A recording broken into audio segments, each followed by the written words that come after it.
Recordar a nuestros maestros, un programa para reflexionar problemas de nuestro tiempo a la luz de los grandes pensadores.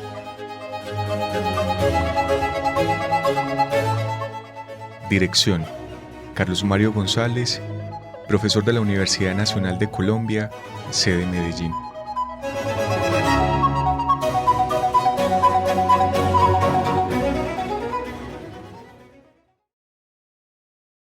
Un cordial saludo, apreciados oyentes. Esto es Recordar a nuestros maestros. Sean ustedes bienvenidos. Este programa se transmite por la emisora de la Universidad Nacional de Colombia, sede Medellín, Radio UNAL Medellín, y se lleva a cabo por la Fundación Biblioteca Franz Kafka, que luego lo difunde a través de sus propias redes sociales. Jorgito Benjumea, agradecimientos por tu colaboración en la edición del programa. Para allegarnos a Marcel Proust, programa número 8. Soy Carlos Mario González, miembro de la Fundación Biblioteca Franz Kafka. Yo he querido hacer una reseña muy rápida y, si se quiere, muy informativa únicamente sobre la vida de Marcel Proust, a efecto de que quienes siguen el programa puedan tener una referencia sobre él si no lo conocen, y si lo conocen, refrescar algunos datos importantes. Hacia el final de esta reseña, que puede ser en este programa o eventualmente en el próximo, yo mostraré lo que, en mi opinión, es el conjunto de hechos que fueron muy significativos en la vida de Marcel Proust. Hechos muy significativos que, elaborados luego, por eso que ya es imposible de asir y menos de explicar, que se llama lo inconsciente de un sujeto, procesaron en él lo que fue una vida común y corriente, si bien de un joven talentoso y bien formado, pero con una existencia más bien banal. Digo, lo procesaron todos esos hechos, su inconsciente y su talento, y dieron pues lugar a la obra de Proust. Pero hay muchas preguntas con Proust que podremos ir elaborando después de que se haga esta presentación cronológica, a efecto de que ustedes, apreciados oyentes, se puedan hacer una imagen del derrotero de la existencia de Proust. Yo había dicho, y lo menciono rápidamente simplemente para que me permita empalmar con lo de hoy, que Proust había tenido dos hechos importantes a destacar antes de comenzar su colegio. Uno, la estrechísima relación que sostuvo con la madre, lo cual, conjugado con el hecho de ser una familia adinerada, pues va a marcar una línea en la vida de Proust que más adelante examinaremos. Y lo segundo, la buena formación que había recibido, tanto en su infancia temprana como en el colegio. Esto va a ser muy importante de destacar y hace parte de una inquietud que yo había enunciado, y es la de preguntarnos si la suerte de la vida de un individuo no se empieza a jugar con la dotación cultural que recibe recién llegado a la existencia. Sé que eso no es suficiente, pero contar con eso va a permitir que algunos acontecimientos posteriores de la vida encuentren desde un fundamento hasta unos recursos para integrar esos acontecimientos en forma creativa. En todo caso, fuere lo que fuere, lo que quiero recordar para iniciar el camino que quiero transitar hoy en esta cronología de Proust es que estamos ante un joven que, cuando termina su bachillerato, tiene una muy buena formación. una buena formación en literatura, en parte en historia, en filosofía. Es un joven que ha bebido de esas fuentes que le han provisto su abuela y su madre, por una parte, y por otra parte, el buen colegio en el que estudió. Ahora estamos con Proust, pues, al terminar su bachillerato, y él, que va a tener una relación siempre de rechazo al trabajo, eso se puede reconocer como un efecto del tipo de relación que sostuvo con la madre y de las condiciones económicas que le permitían vivir como un joven y posteriormente un hombre que podía perfectamente suplir las necesidades de la vida sin tener que acudir al trabajo en el sentido de una profesión, porque no podemos desconocer el trabajo al que luego se aplicará él con denuedo, que es el de la escritura.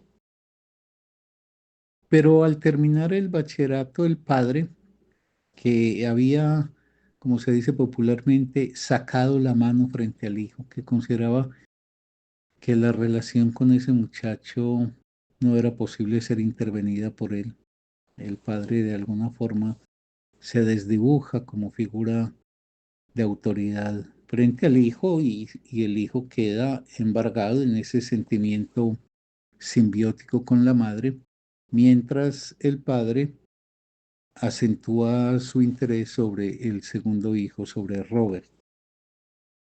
De todas maneras, el padre apenas termina Marcel Proust el bachillerato, pues hace lo que todo padre hace, pues tratar de sugerirle al hijo que haga una carrera para que pueda tener una profesión y se pueda dedicar a algo útil, como suelen decir los padres.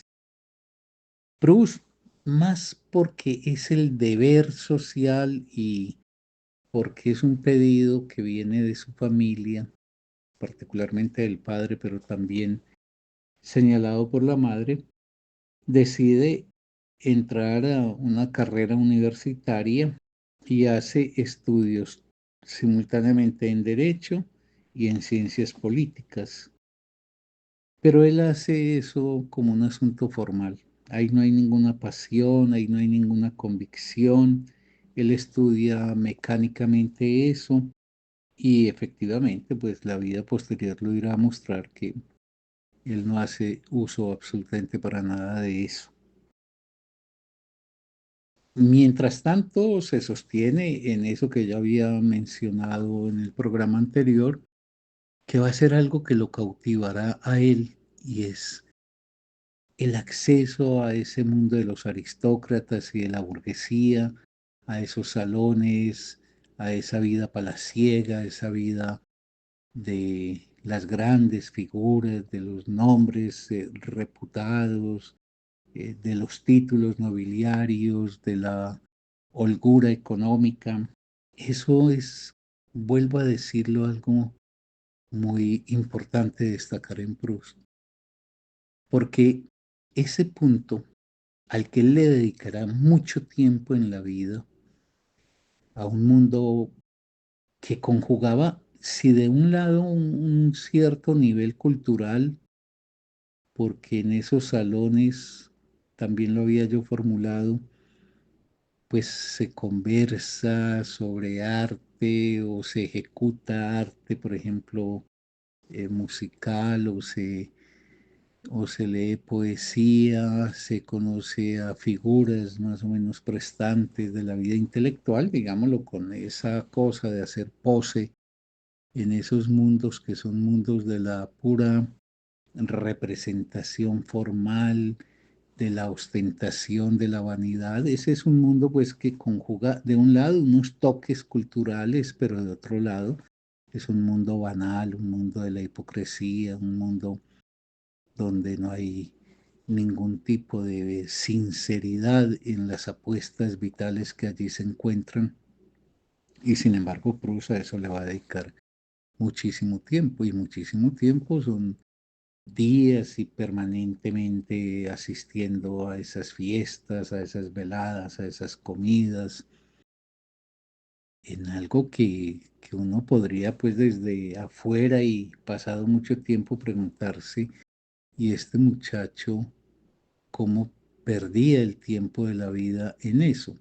Y efectivamente ahí va a haber una cosa paradójica y es que Proust va a perder muchos años de la vida en eso, pero muchos, y sin embargo, ese tiempo perdido por las características singulares de Proust, por eso que yo insisto en llamar inexplicable, eso no quedó finalmente hecho basura y tiempo inutilizado plenamente, porque ahí es donde se va a nutrir él de todos los elementos que luego, elaborándolos artísticamente, permitirán dar cuenta, pues, de su gran novela. De todas maneras, al paso de esto que estoy reseñando, también retener algo. De una parte, que ese Proust, que hacia los 38 años hace una especie de giro en la vida y se entrega de lleno a la redacción de En busca del tiempo perdido, ese Proust converso, digámoslo, a una vida ya de contenido significativo y definida por el valor del arte. De otro lado, es un joven que va copiando a través de las relaciones que tiene elementos que enriquecen cada vez más su acervo cultural. Y con ese asunto de mantener una cierta presencia en la vida prestante de las casas más destacadas de ese París, ya de comienzos del siglo XX, de fines del XIX y comienzos del XX, habiendo cumplido formalmente con sus estudios universitarios, porque eso no se tradujo luego en ninguna práctica efectiva. En 1893, cuando Proust apenas tiene 22 años, aquí debo recordar que él entre tanto vive escribiendo, porque hace parte de un rasgo que tiene en común con los compañeros del colegio, es que publican revistas, escriben artículos, escriben críticas, etcétera. Rasgo peculiar, nada sin embargo destacadísimo. Es que un otro hecho en Proust, y por eso es tan importante llegar a ese punto de quiebre que son sus 38 años y tratar de avanzar algunas hipótesis de qué pasó, porque ese muchacho que había perdido tanto tiempo en la vida, en tantas cosas triviales y banales, como esas fiestas palaciegas y ese mundo de aristócratas y de burgueses, nunca había dejado de escribir, pero nunca la escritura de Proust alcanzó un brillo especial. Nunca fue reconocida como algo muy importante. Y alguien podría decir, bueno, no fue reconocida pues porque se necesitaba que luego algún lector descubriera eso, pero no, era porque simple y llanamente todo lo que hizo Proust antes de En busca del tiempo perdido no tiene un brillo, no tiene una calidad, no tiene una envergadura que permitiese decir que esos textos, y voy luego a mencionar cuáles, merecieran la permanencia en el tiempo.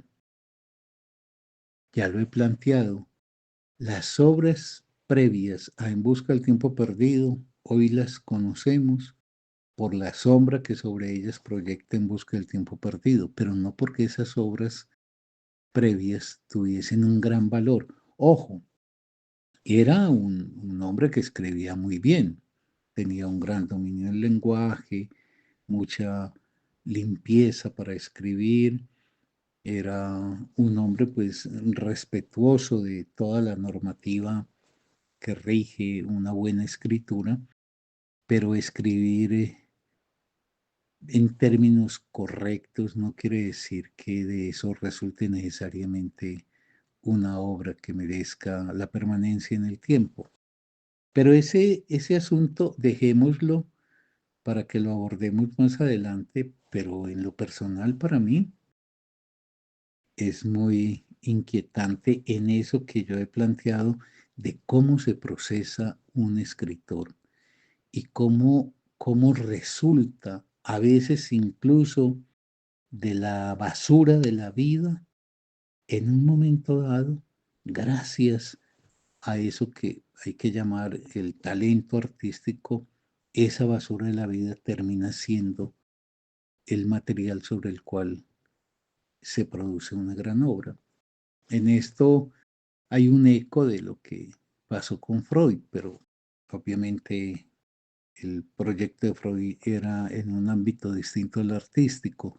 Pero recordemos que Freud se dirige a lo que podríamos llamar la basura de la historia, la basura donde la medicina, la psiquiatría lanzaban cosas deleznables o en todo caso anodinas, pensaban como los sueños, como los chistes, como los actos fallidos, y sobre eso que era el bote de basura en donde estaban depositadas esas cosas que todo el mundo consideraba inútiles, Freud logra producir con eso, pues ni más ni menos que la teoría del inconsciente y con ello abrir el dominio del psicoanálisis.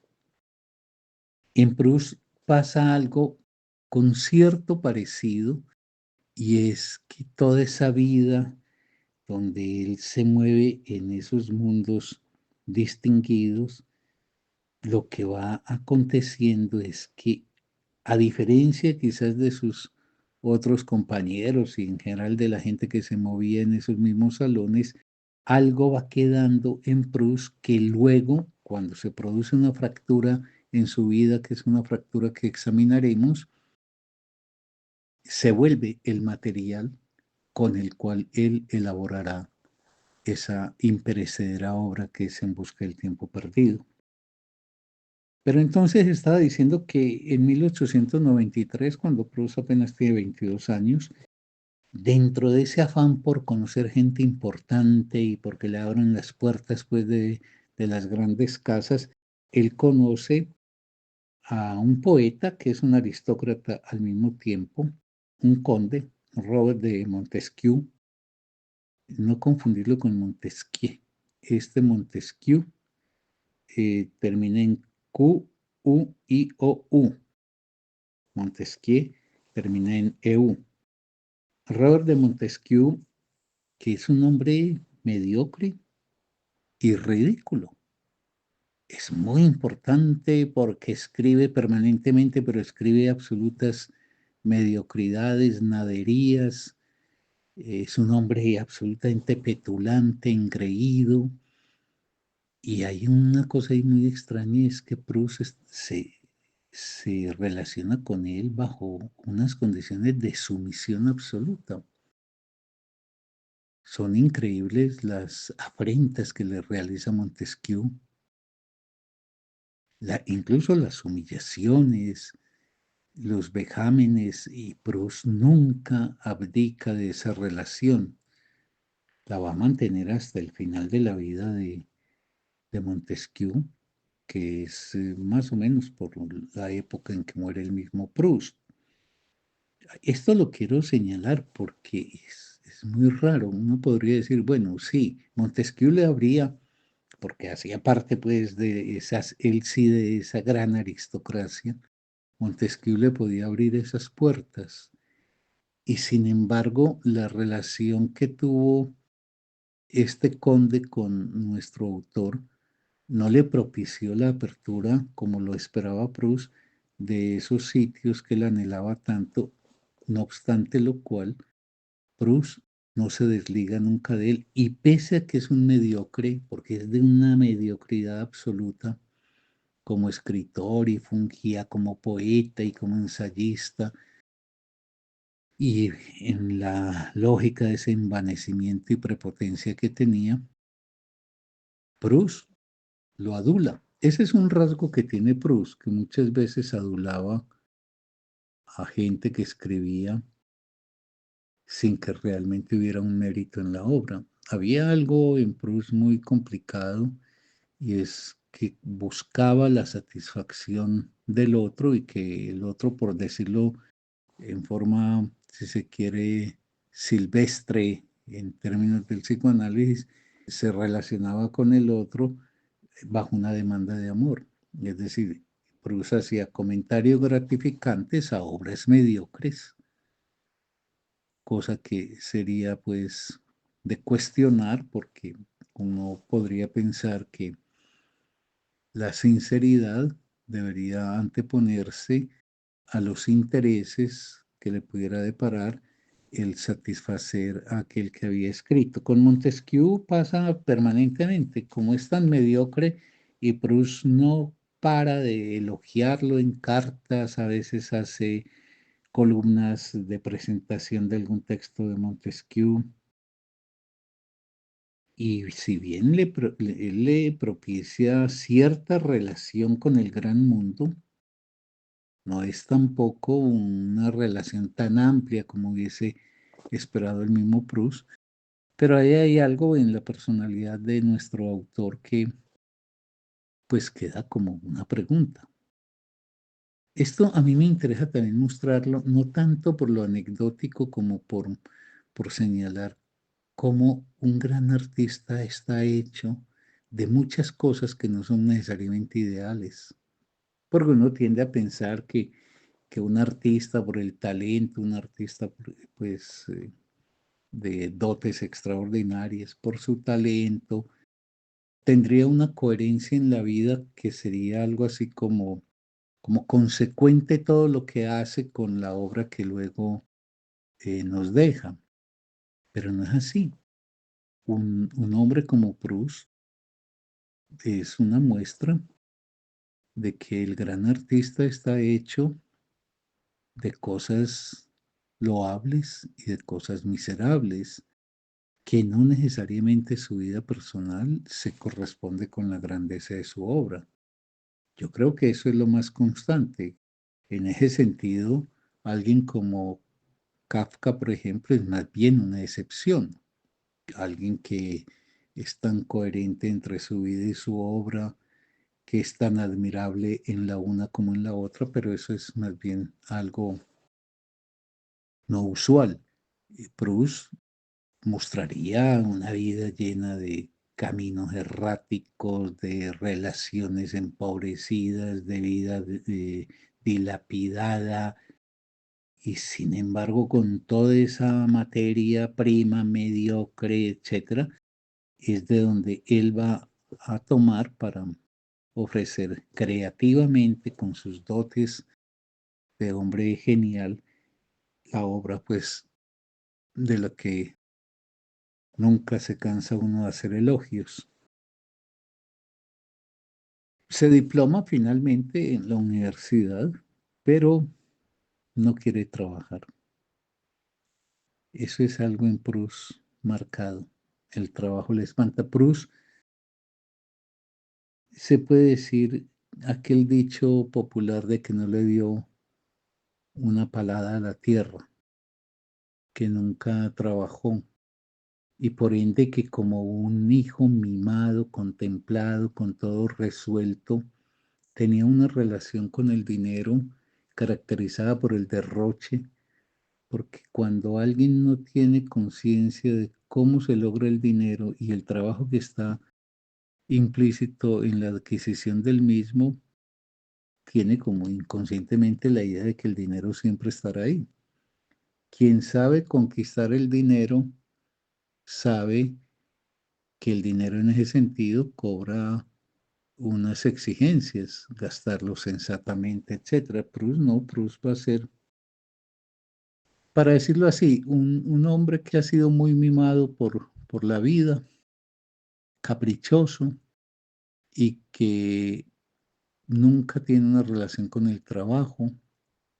Proust nunca gana un peso por su propia mano, todo le viene de una fuente que él considera inagotable y que, bueno, eso no será seguramente posible que yo lo aborde, pero hace parte de la vida de Proust que la economía de Proust cuando él queda huérfano y es heredero entonces en gran medida de la fortuna de los padres, es una economía loquísima en el despilfarro. Bueno, es importante cuando él se diploma y tiene esa renuncia a trabajar, él empieza a encontrar un camino ya un poco más definido. Es la ambición que él tiene, la aspiración que él tiene. Él de todas maneras tiene una gran admiración por el arte y es un gran conocedor del arte en todas sus manifestaciones. Y eso sí queda testimoniado en que es un crítico muy agudo. No es brillante, pero sí es un crítico agudo, un crítico que tiene conocimiento de aquello de lo que habla. Y en septiembre de 1895, o sea, cuando Proust tiene 24 años, inicia la redacción de lo que él tiene como pretensión que sea una novela, y de la cual escribirá casi 900 páginas, porque él hasta el momento había escrito algunos relatos cortos, había escrito columnas periodísticas, había escrito algún tipo de crítica literaria, pero la escritura de gran aliento como la que constituye una novela, más allá de que él sentía en su fuero íntimo una inclinación a hacerlo, no lo había todavía emprendido. Bueno, era de todas maneras todavía un muchacho, porque por eso digo, cuando tiene 24 años, inicia la redacción de Jean Saint-Will, que esa es la novela, que será abandonada por él en 1899, 4 años después. Es una novela que se publicará póstumamente en 1952 y que es una novela mediocre. Yo creo que si se publicó fue simple y llanamente, y si la tenemos en la biblioteca algunos, es simplemente pues porque se trata de Proust y de En busca del tiempo perdido, pues eso ya da como crédito. Pero es una novela mediocre, curiosamente, una novela que cuenta con muchos elementos que luego incorporará él En busca del tiempo perdido, cosa que es también llamativa y que merece que uno algún día se detenga a reflexionarlo. Cómo con el mismo material, en un momento de la vida, le resulta al mismo hombre una obra mediocre. Y con ese material, en otro momento de la vida, construye una obra inmortal. Por eso la creación artística no depende exclusivamente del material, sino que tiene que ver con la capacidad de elaboración que hace el artista. Y esa capacidad de elaboración no es necesariamente una constante que está a lo largo de toda la vida. En el caso de Proust, por eso yo he dicho, quizás Proust era un hombre para una gran obra, pero para una sola. Y probablemente así como en el pasado no hizo ninguna obra que fuese inmortal por sí misma, a lo mejor queda como algo especulativo. Proust, más allá de En busca del tiempo perdido, quizás nunca hubiese escrito otra cosa tan grande como esta novela.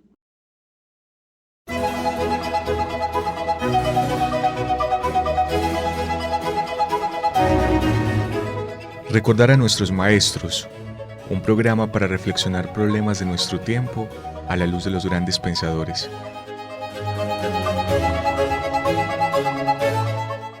Dirección: Carlos Mario González, profesor de la Universidad Nacional de Colombia, sede Medellín.